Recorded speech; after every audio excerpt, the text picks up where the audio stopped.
Olá, sejam todos muito bem-vindos. Eu sou o professor Artemison Montanho do Componente de História e é sempre um prazer estar aqui com vocês para a gente continuar sempre aprendendo um pouquinho mais. Então vamos verificar o que temos para a nossa aula? Nossa aula de número 19 tem como objeto de conhecimento emergência do capitalismo.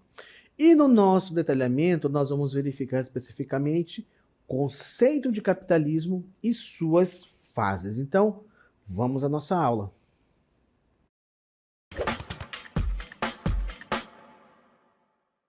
Então, queridos, conceito de capitalismo. Então, toda vez que você ouvir esse termo conceito, você busca então encontrar uma definição, ou seja, a pergunta é sempre você fazer essa aqui, ó.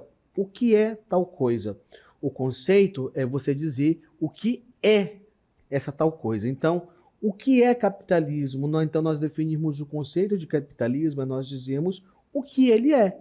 Então, pergunta para vocês, o que é capitalismo? Você já parou para pensar sobre essa questão? E de que modo esse conceito está atrelado à sua vida, ao seu dia a dia? Se você não tinha parado para pensar até esse momento, então eu espero que a partir de agora você pare para pensar e entenda que o capitalismo afeta, tá? E influencia diretamente as nossas vidas, tá? Até porque nós vivemos em uma sociedade de economia capitalista. Então você observa que aqui, ó, do meu lado, tem um saco com um cifrão de dinheiro e muito dinheiro espalhado aqui perto de mim. Não é de verdade, tá? Senão, né? É uma tentação, né? Você olhar assim para um monte de dinheiro desse assim no seu lado, mas não é de verdade, tá bom? Mas é para trazer uma representação, então, do que é esse dinheiro e como é que ele está configurado nesse sistema chamado economia e como é que ele influencia a gente. Então, vamos começar, primeiramente, definindo então o que é esse conceito. Então, o que é capitalismo? Vamos entender. O capitalismo é um sistema econômico. O que é um sistema? Um sistema, nós podemos apontar que é um conjunto de itens que se aglutinam, que se apoiam, que funcionam junto com uma determinada função. Então, isso é um sistema. Por exemplo, quando nós falamos do corpo humano, nós temos o sistema respiratório, tá? Não sou da área da biologia, não sou médico, mas todo mundo que já estudou um pouco a respeito da biologia, desde o ensino fundamental, o ensino médio, vai entender que o conceito básico de sistema respiratório, nós estamos falando das partes que envolvem nariz, garganta, traqueia, chegando até os pulmões, os alvéolos, e o movimento, né, que o pulmão faz de expirar e inspirar esse ar, que é levado para todas as partes do nosso corpo através do sangue, né, que vai oxigenando e nos permite viver. Sem oxigênio a gente não vive, mas esse trabalho todo é feito através do sistema respiratório, ou seja, vários órgãos trabalham em conjunto para fazer com que a gente seja possibilitado respirar e continuar vivendo. Outra coisa, outro exemplo do sistema do corpo humano, o sistema digestivo. Começa onde o processo da digestão? Começa aqui, ó, na boca, com o mastigar. Você faz a deglutição, desce até chegar no estômago, onde esse alimento é processado mais ainda, além da mastigação que você fez. Os nutrientes são absorvidos em diversas partes do seu intestino até ele ser excretado, não é? Mas o sistema digestivo, então, compreende uma série de órgãos que também, trabalhando juntos, assim como o sistema respiratório, nos permitem fazer todas essas atividades, não é? E nosso corpo continua funcionando, né, estocando energia e queimando essa energia de acordo com as atividades que nós realizamos todos os dias. Da mesma forma, quando nós falamos de que o capitalismo é um sistema econômico, então nós estamos falando de uma estrutura, tá bom? Formada por diversas partes, como, por exemplo, a existência de uma moeda, a existência dos bancos, a existência de quê? De indústrias, de empresas que detêm meios de produção, a existência do trabalhador, a existência do patrão. Então, tudo isso compõe um sistema, que no caso é o sistema econômico chamado de capitalismo, que é baseado em... Vamos ver então no que ele se baseia. Primeiro, propriedade privada. Indivíduos e empresas controlam os meios de produção, como fábricas, terras e tecnologia. O que é uma propriedade privada? Uma propriedade privada é aquilo que tem um dono, certo? Ao contrário do conceito do público. Público, quando nós falamos, é um bem que é de todos, como, por exemplo, praças públicas, tá? É um espaço público que pertence a todos. Monumentos históricos também, por exemplo, normalmente ficam colocados onde? Em espaços públicos, ou seja, que pertence a todos, certo? Então o conceito é diferente. Então, quando nós falamos em propriedade privada, pertence a uma pessoa ou muitas vezes também pode pertencer a uma corporação, tá? Representados por trusts, holds, que são outros conceitos que a gente não vai ver nesse momento, tá? Mas entenda, a propriedade privada, indivíduos que detêm o controle, a posse de determinados meios de se produzir riqueza, como as citadas aqui no nosso exemplo, fábricas, terras e tecnologias.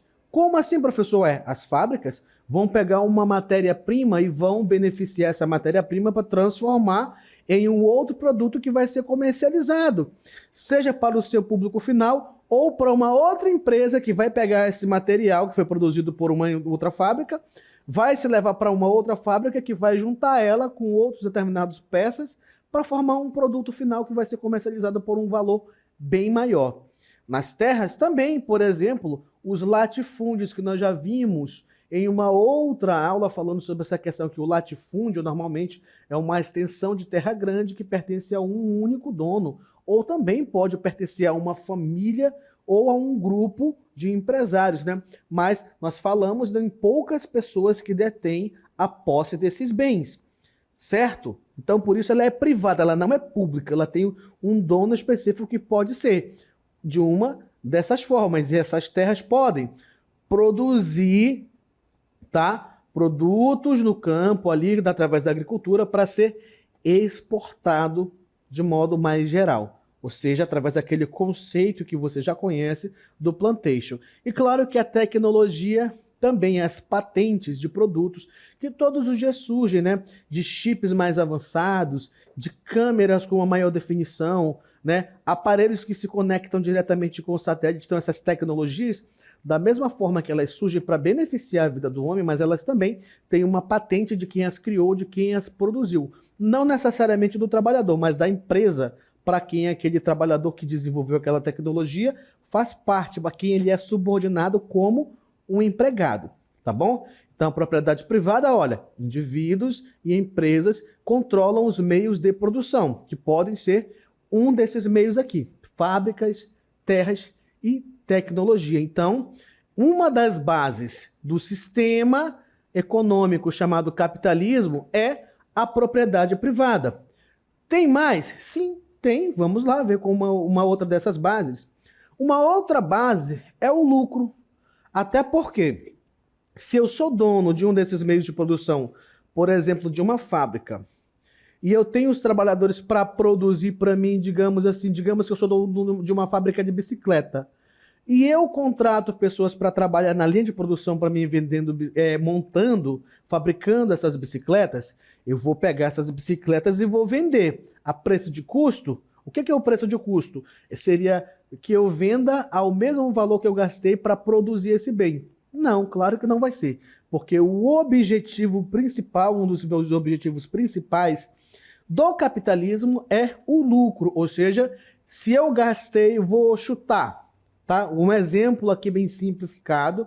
Digamos que no processo de produção de uma bicicleta, eu gastei R$ 350 entre mão de obra e o material que foi utilizado para montar essa bicicleta para que eu tenha ela toda pronta para vender no mercado.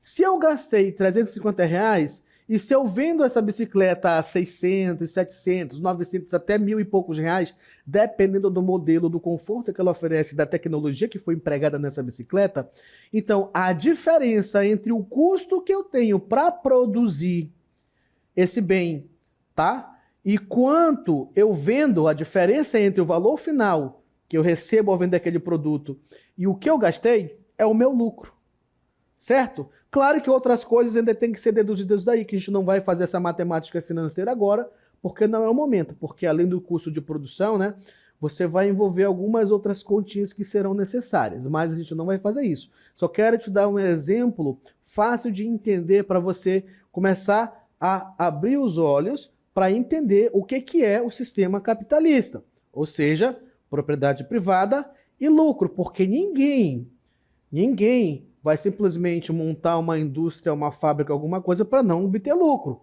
né? Claro que não são só as fábricas que visam o lucro, porque existem diversos tipos de negócios montados dentro do sistema capitalista que visam a obtenção de lucro. A indústria é apenas um exemplo, certo? O que mais que nós vamos ter? Além da propriedade privada, além do lucro, vamos ver também um outro, tá, fator associado a essa questão da definição do que é esse sistema capitalista, que é uma concorrência de livre mercado. Então, ó, preços e produtos são definidos pela oferta e demanda, menos intervenção estatal, né? Que é uma das questões que foi defendida muito, principalmente pela a questão de quando se surge ali o movimento do iluminismo, e depois a gente vai ter o movimento liberalista, né? O movimento liberal, a gente vai ter o liberalismo ali surgindo. Então, a gente tem essa questão da não intervenção do Estado na própria dinâmica econômica. Por quê? Porque, segundo eles, diziam que o mercado tem uma mão invisível que rege as próprias regras do mercado. Então, demanda, tá? É o que vai mandar. E se você tem condições de fazer um bom produto, produzir em tempo mais rápido, com menos custos e vender a um preço de como uma competição muito boa, então é isso que vai determinar o seu sucesso.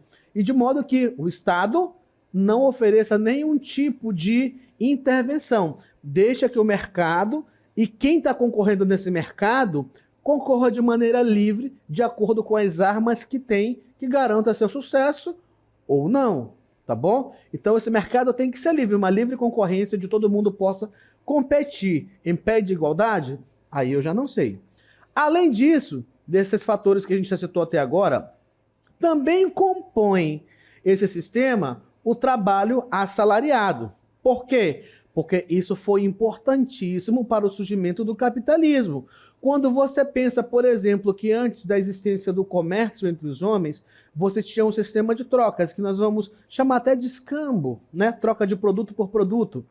Depois, na Idade Média, você teve ali o período de enfeudação, onde nós vamos ter o feudalismo como sistema econômico daquele momento, onde o trabalho era diretamente ligado à terra e a medida de riqueza do homem era também baseada em quanto de terra ele possuía.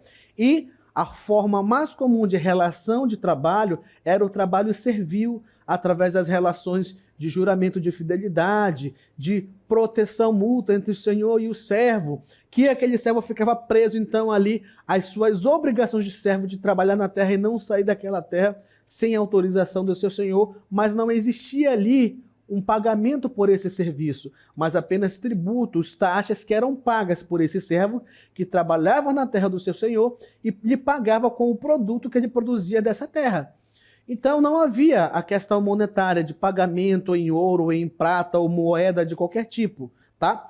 Essa questão das moedas só vai ser possível surgir a partir, principalmente essa ideia, do momento que a gente vai ter o renascimento cultural, tá? E urbano nas cidades, começando a partir da Itália. Então um novo modelo surgiu, classes sociais diferentes surgiram, e aí a gente vai ter então a questão do surgimento das moedas, principalmente a partir do fortalecimento da figura dos reis e o surgimento dessa burguesia que vai pedir vai estar ali trabalhando junto com o rei e fazer pressão para que surja essas moedas como forma de pagar os seus negócios, né, de comprar e vender, e também o processo ainda de unificação dessa mesma moeda, facilitando então o comércio, o trabalho desses comerciantes, tá? Então, o trabalho assalariado vai surgir já aí no período moderno.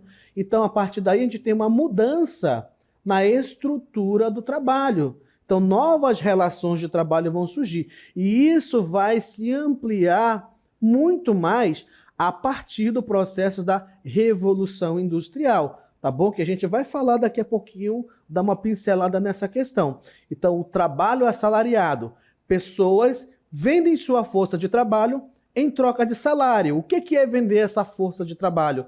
Se você é habilidoso em determinado serviço, por exemplo, um pedreiro, ele sabe como construir uma casa, sabe fazer uma massa para erguer os tijolos e construir essa casa. Então ele vai trabalhar através do trabalho braçal ali, vai usar a sua força de trabalho, a sua experiência, né, o seu conhecimento para produzir uma casa, para construir uma casa. E isso é vender sua força de trabalho. No entanto, nós estamos falando de uma relação mais simplória. Aqui nesse contexto, nós estamos falando, por exemplo, das grandes indústrias que necessitavam de trabalhadores para trabalhar nas suas linhas de montagem.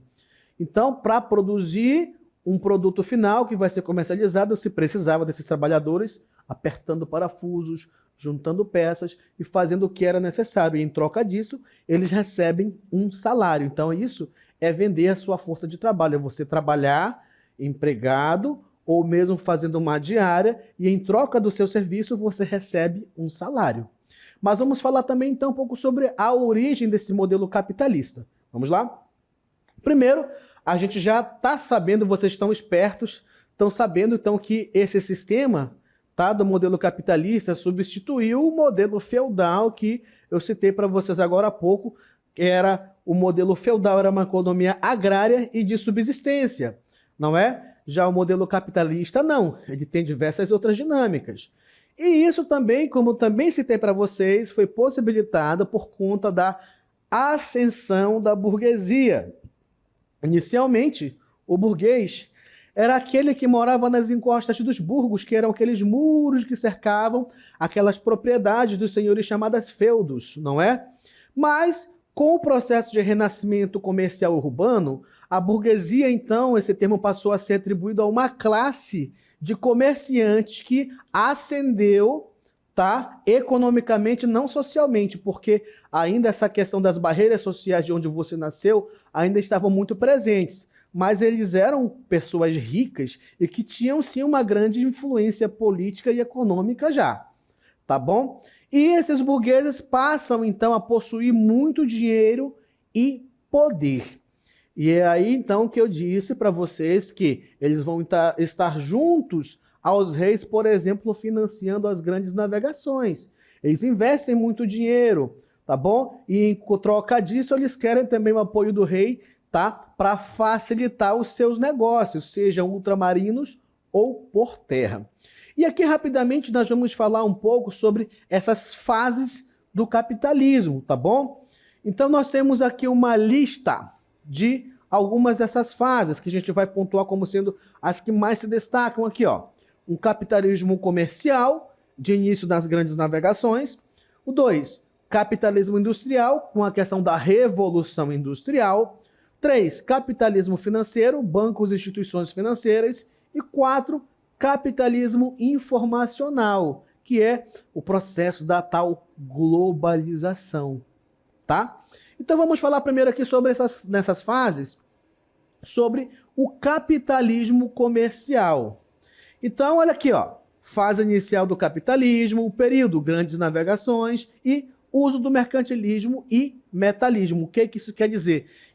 Quer dizer que nós estamos falando aí na virada do século XV para o XVI, né? E vai se expandir durante todo o século XVII também, mas principalmente no XVI, a gente vai ter as chamadas grandes navegações que vão levar, vamos usar esse termo entre aspas, a descoberta do novo mundo, principalmente nas Américas. Não só nas Américas, não. Outros continentes também vão estar à mercê das potências europeias, como Inglaterra, França, Espanha e Portugal se espalhando para onde? Para as Américas, para o continente africano e também para o continente asiático, tudo bem? Mas esse capitalismo, então, em fase inicial, desse capitalismo comercial, está falando, é o comércio, justamente aquele comércio ultramarino que foi impulsionado pela vontade da burguesia em ascender mais socialmente e, claro, de lucrar com a expansão de seus negócios. Se antes eles ficavam restritos em terra apenas ao continente europeu, agora eles conseguiam estar transitando entre vários continentes, Europa, Ásia, África e Américas. Ou seja, eles tinham acesso a outros produtos que não se conheciam na Europa. Então eles iam, traziam produtos e comercializavam a preços muito altos dentro da Europa. E isso vai fazer com que eles enriqueçam cada vez mais. Então, esse período das grandes navegações é uma das fases iniciais, então, desse capitalismo. Por que ele é considerado a fase inicial? Porque é justamente nesse processo de expansão dessa corrida ultramarina, dessas grandes navegações, que vai possibilitar, que por conta também da política vigente do mercantilismo, dos quais dos seus princípios era a acumulação de tesouros, o entesouramento, ou metalismo, também chamado de bulionismo, tá? Era aquela questão de quê? De guardar tesouro, de guardar ouro, de guardar riquezas. Então, por conta dessa expansão de negócios e cada vez mais dinheiro circulando, as nações, então, principalmente a Inglaterra, que foi uma das maiores potências daquele momento por conta da sua frota naval extremamente desenvolvida, o que eles vão fazer? Guardar dinheiro e guardar dinheiro. Vou repetir, guardar dinheiro, tá? Na forma de riquezas.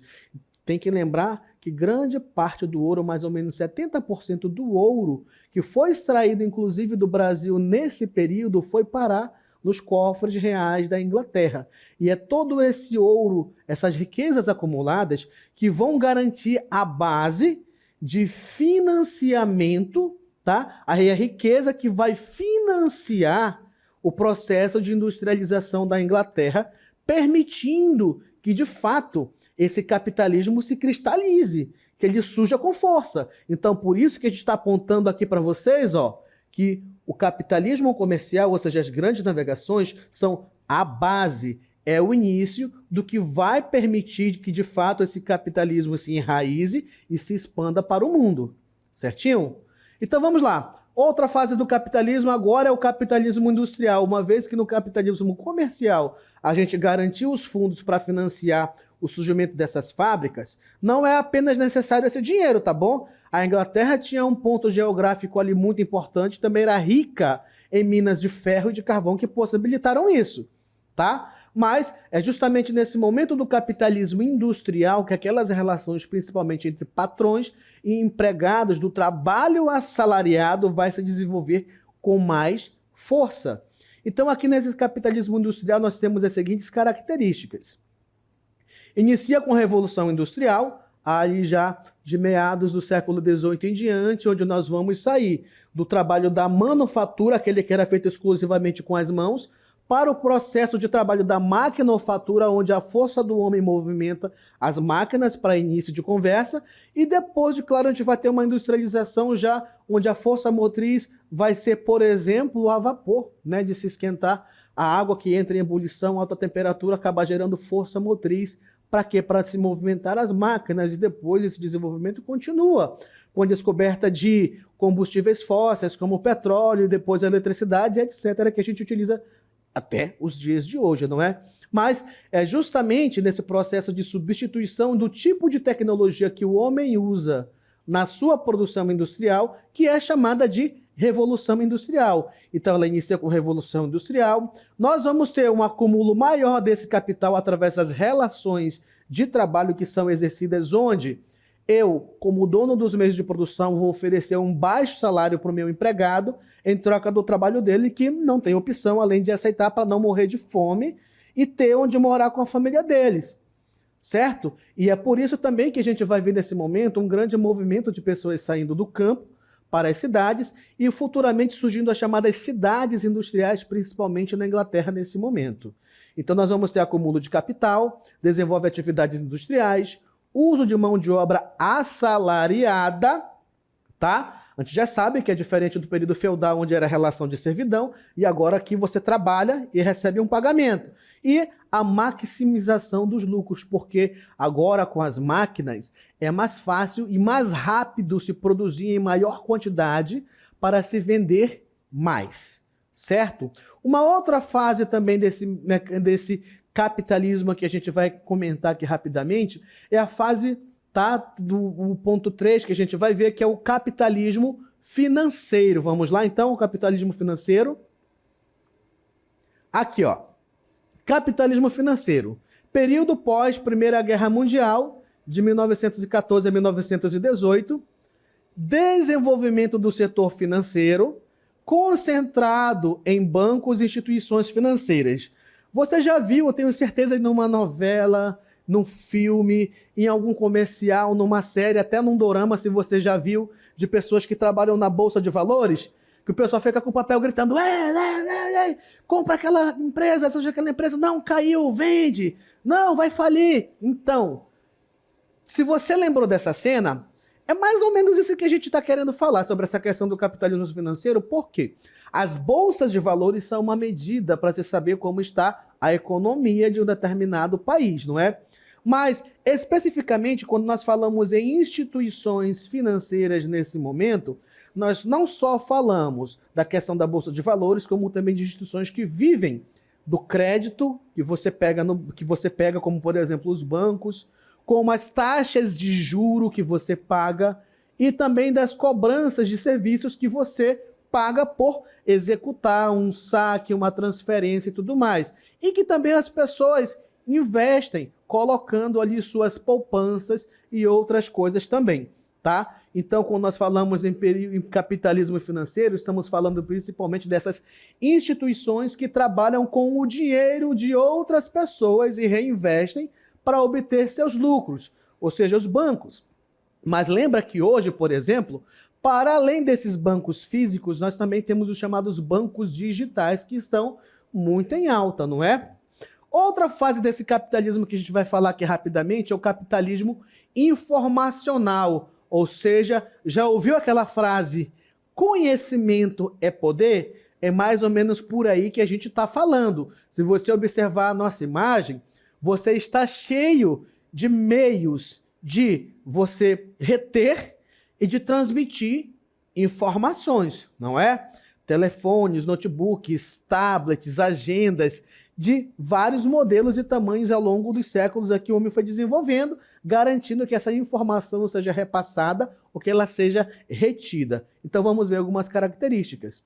Fruto do desenvolvimento da tecnologia e do avanço da globalização, ampliação das relações comerciais, novas formas de transações e inúmeras possibilidades de lucros, estamos inseridos no capitalismo informacional, ou seja, informação, saber quando uma empresa vai dar lucro, quando não vai dar, quando vender, quando comprar, tudo isso representa lucratividade.